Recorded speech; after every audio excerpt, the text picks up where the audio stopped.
Welcome to Modules 13 in the Fundamentals of Digital Marketing. So we've, by the end of this module, we would have covered 50% of the Fundamentals of Digital Marketing certification. So let's get started with Modules 13, which is Deep Dive into Social Media.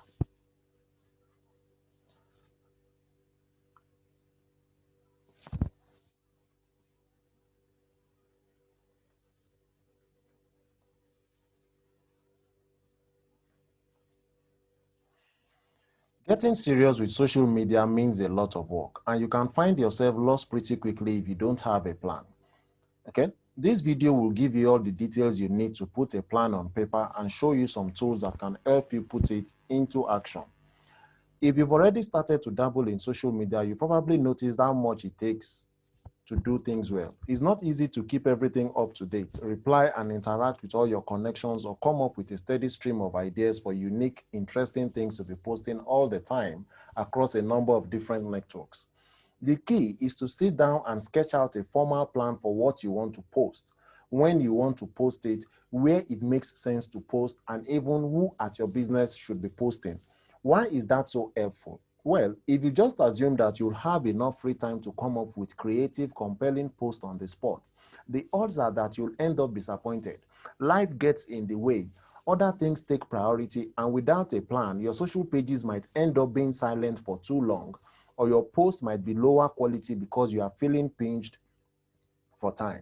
It's understandable. This stuff is challenging and you've got a lot going on. But the truth is, a good social media strategy deserves just as much careful thought and planning as any other type of marketing. All right, so what should a social media plan look like? Consider the next 6 to 12 months and start creating a calendar. Sketch out details like what topic it makes sense for you to post about. What's your audience interested in? Then take it a step further. When does it make sense to post about those topics? If we go back to our vintage clothing shop, think about when there might be major fashion shows, special shopping seasons like back to school or the holidays, or other timely events that you can piggyback on. That is, opportunities that you can build on that are related to your industry, trends that are going on social media that you can use the hashtag, all those things that you can use to build a relationship continually with your audience and make your audience aware of what you have in mind. Okay, so whether you post daily, hourly, or weekly, laying out your calendar will help make sure you are consistent in your sharing. What and when is a great start, but you also have to consider where you should be posting. For example, if you are sharing some awesome pictures of the new line of dresses that just came into your shop, that might be a great update to share on social sites like Instagram or Pinterest. On the other hand, if you want to share a special offer for your biggest fans, you might share that with your connections on Facebook or Google Plus instead. Next, don't forget to think about who is going to be doing all of this posting and sharing. Are you going to do it all yourself, or are you going to share the work? Writing down who is responsible for what in your plan will help make sure you can follow through. And finally, don't forget about the why. Why are you posting all of these updates? Which business goals are these posts meant to support? If social media is all about raising awareness for you, make sure your posts are designed to do that. On the other hand, if social media is more of a way for you to deepen relationships with your existing fans and customers, your posts are going to look quite different. There's no right or wrong approach, but again, make sure you know why you are sharing what you are sharing. So that's a social media plan. Once you've got all these tasks spread out across a calendar for the next several months, all of a sudden it is much easier to see how you are going to tackle the brave new world of social media. You might be thinking, wow, that's a lot of work. How am I going to actually do it? Well, wouldn't it be great if you could block out a day in your calendar, write up all the things you would like to post for the next 6 months, and then queue them up so they automatically get shared when you're ready? That's a very important part of social media management. For example, in my Facebook video, I showed how you can write 25 posts and schedule all of them to run, to get posted automatically different days of the week while you are doing your other things. Facebook automatically updates your profile for you. We have what we call Hootsuite, is what we normally use to do all those things. You have that in another video. We'll be showing you how to do that practically. The good news is there are tools out there that can help you do that and more. With social media management tools like Hootsuite, Buffer, and Every Post, you can create the things you want to post and share them and share in advance. You can decide which networks you want to share them on, and you can collaborate with your co-workers to let them help you along the road to social media success. Okay. On top of that, you can use tools like this to listen to what people are saying back to you on social media.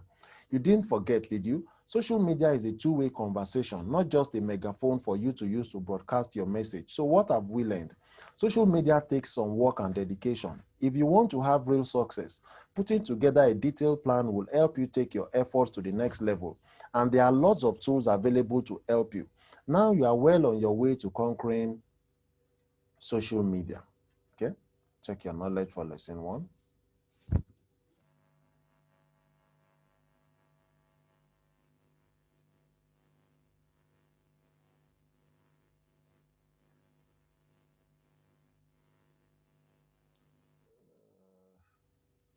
Sorry about that, I didn't sign in. Let me quickly sign in so that I can check your knowledge.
Okay, I think we are in.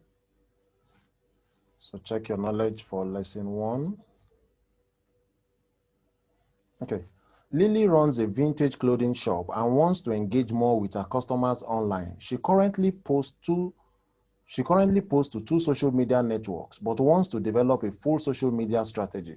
Review the possible options. Can you place them into the right order, starting with what Lily should do first?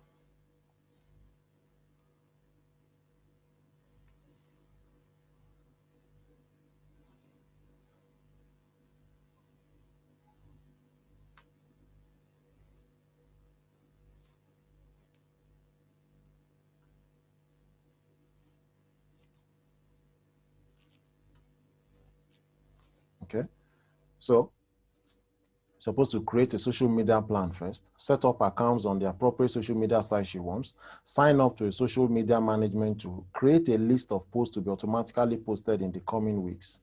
Okay, that's right. You move to lesson 2 of module 3 of module 13.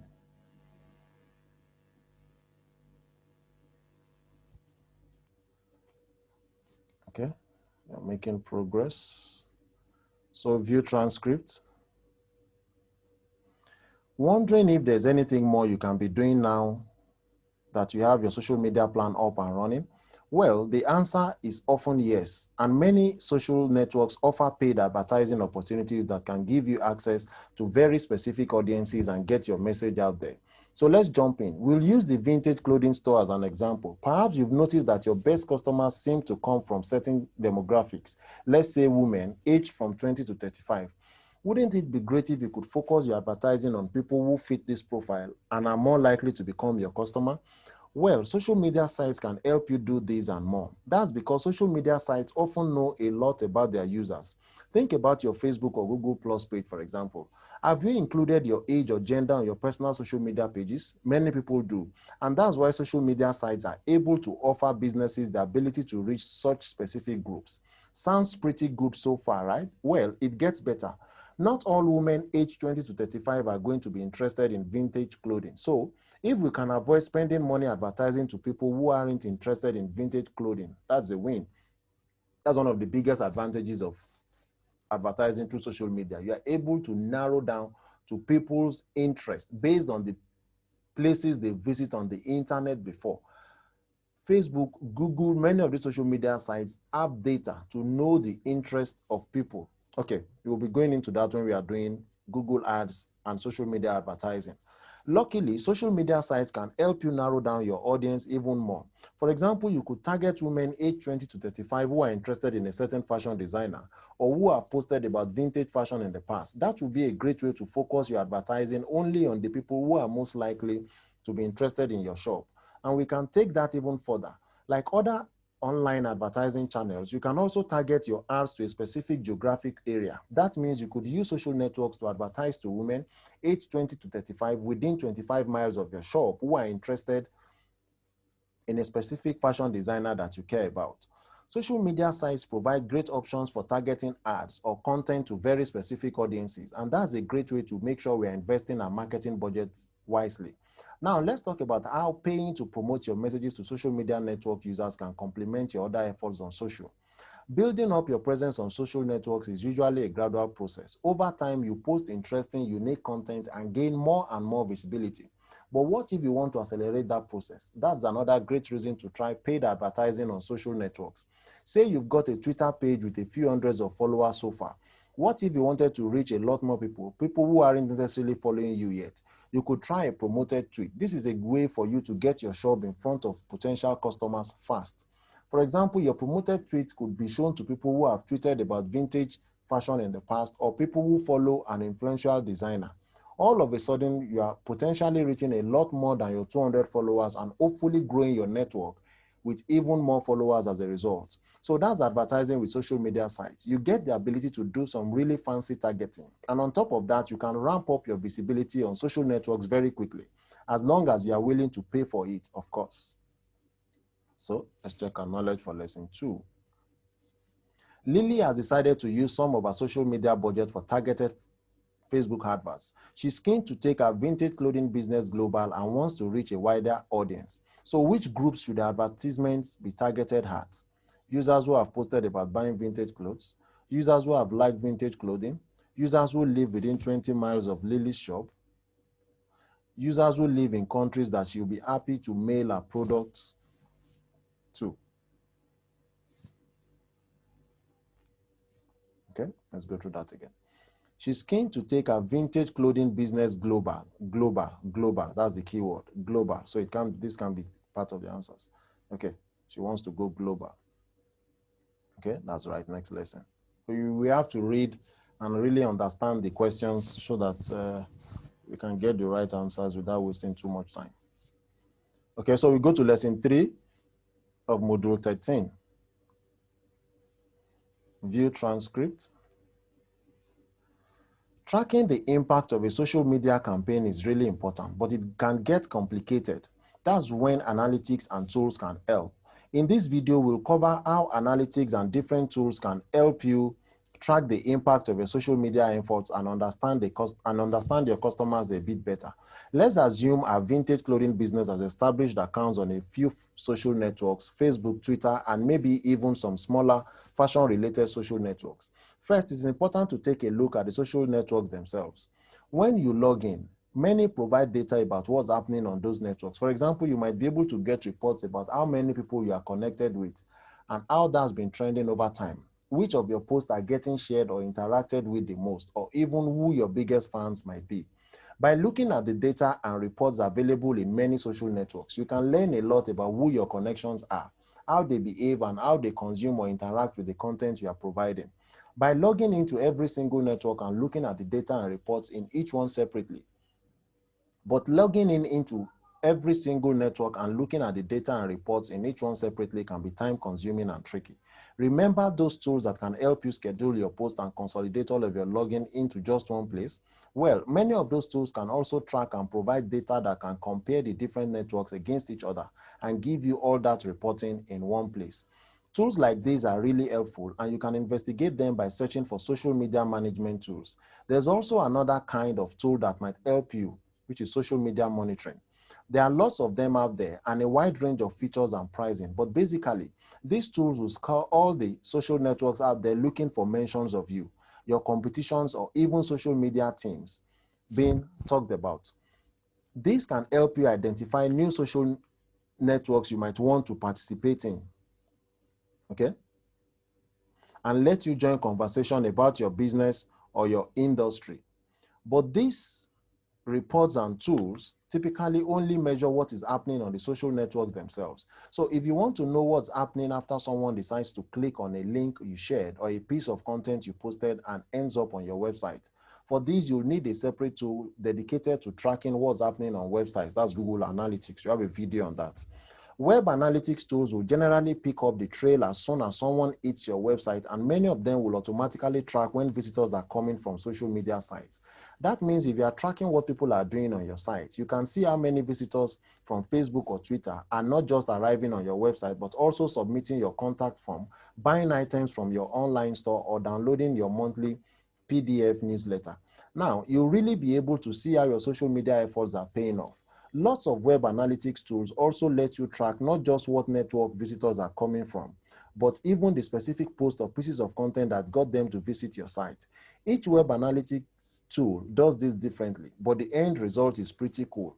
You'll be able to look at different reports and see things like which kinds of content from which networks tend to get people to visit your site, engage further with your pages, and eventually convert on your business goals. So that covers how to measure the success of your social media efforts using the data and tools available from the social networks themselves. Using social media management and monitoring tools, and using web analytics to see what social visitors are doing on your site will help you understand exactly how and where your efforts are paying off. That way you can keep improving your social media strategy. So let's check knowledge for lesson 3. Lily is keen to use analytics to evaluate the results of her social media campaigns. Analytics can help with this question. Can you help by crossing off the things that analytics won't be able to help her with? Tell Lily how many visitors interact with her site? Yes. Show Lily how visitors found the site? Yes. Schedule content to be posted? No. Send custom posts to specific visitors? No. Analytics doesn't do those two. Okay, so we move to the next lesson, which is the final lesson for Module 13.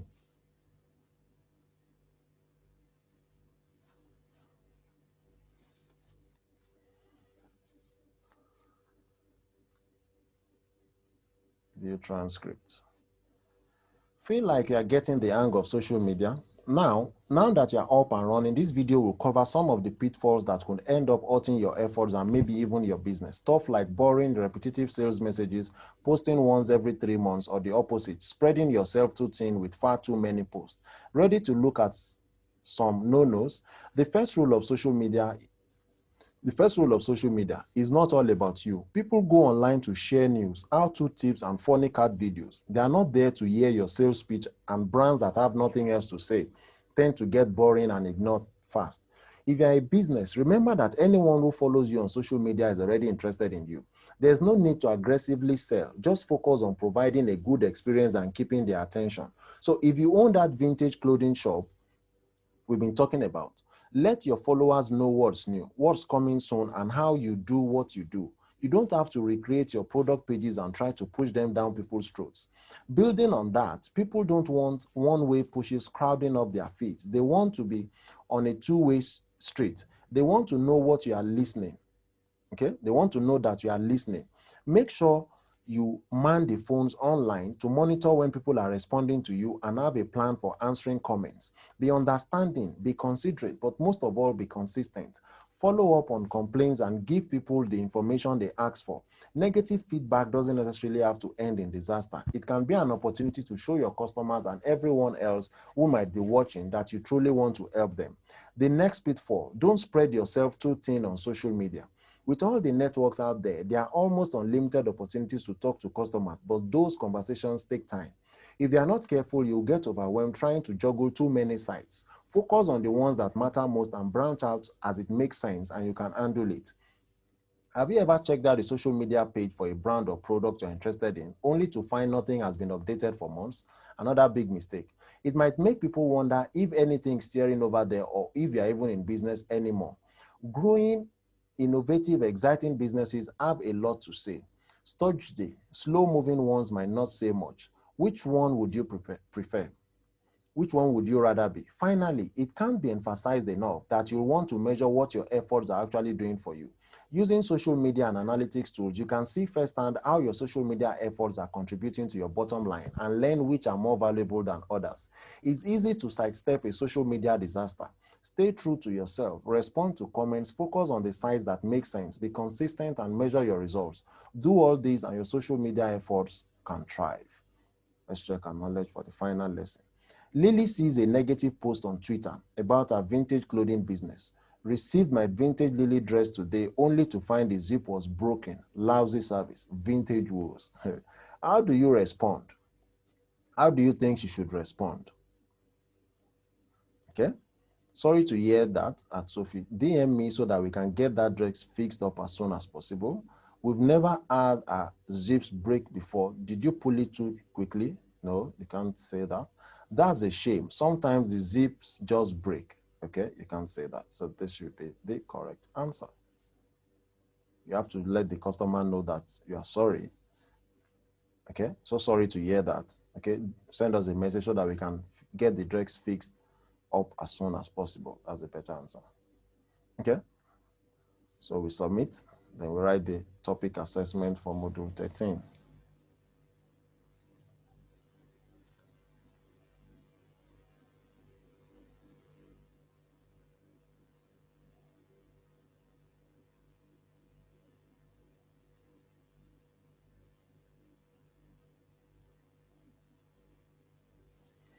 A robust social media plan includes which of the following?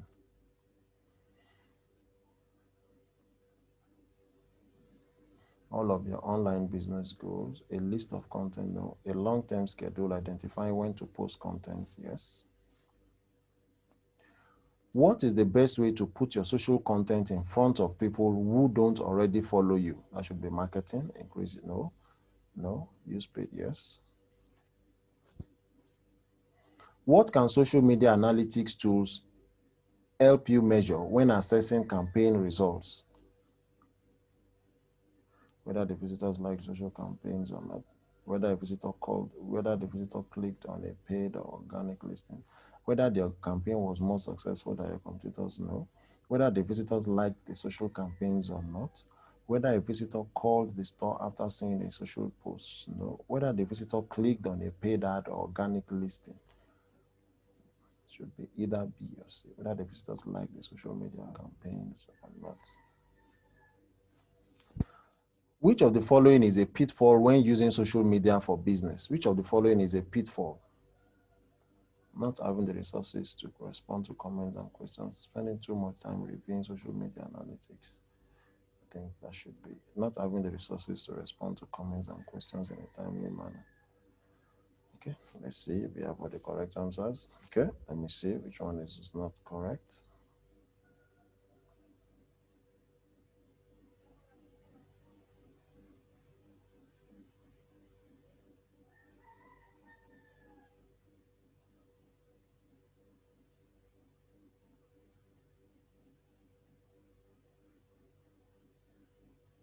Useful when planning future marketing. Campaign results. Okay, let me try that again.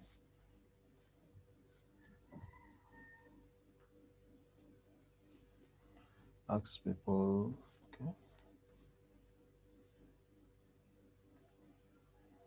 What can social media analytics tools help you measure when assessing campaign results? Whether the campaign was more successful, no. Whether the visitors like social, okay, they said that's not correct. Whether a visitor called the store, okay.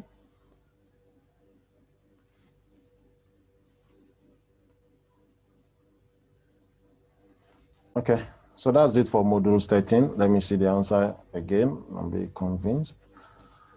Okay, whether the visitor clicked on a paid or organic listing. Okay, so that's it for modules 13. See you again in the next video on modules 14. Thanks for watching.